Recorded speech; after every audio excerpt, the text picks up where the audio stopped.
Контент 6. Хүч гэж юу вэ? Орчин үеийн физик нь суурь харилцан үйлчлэлийг өөр онолын хүрээнд тайлбарладаг. Квантын хэмжээнд гойж онолууд харин таталцлыг геометрийн муруултаар тодорхойлдог.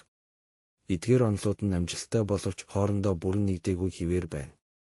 Энэхүү ажилд харилцан үйлчлэлүүдийг тусдаа механизм биш, харин нэг суурь динамикийн өөр илрэл гэж үзэх боломжийг судална. Үндсэн санаа нь физик системүүдийг амплитуд ба фаз бүхий бүтцтэй оронгоор тодорхойлж харилцан үйлчлэлийг фазын зохион байгуулалтын өөрчлөлтөөр тайлбарлахад оршино.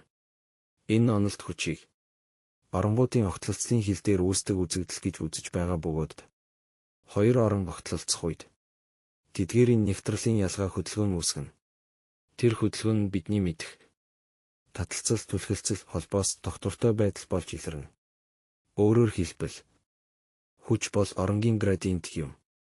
Хүчний үүслийн зарчим нь өөр түвшний оронгуудын давхцлын хил дээр үүсэх бөгөөд давхцлын хэмжээсээс хамааран дөрвөн үндсэн хүч үүсдэг. Тэг хэмжээс давхцал, сул хүч, оронгуудын цэгэн давхцлаас үүсдэг. Энэ нь бөөнийн задралт гол үүрэг гүйцэтгэдэг. Нэг хэмжээс давхцал, хүчтэй хүч, оронгуудын шугамын дагуух давхцлаас үүсдэг. Коркуудыг холбож цөмийг бүрдүүлдэг. Хоёр хэмжээс давхцал, цахилгаан соронзон хүч, оронгуудын гадаргуугийн давхцлаас үүсдэг.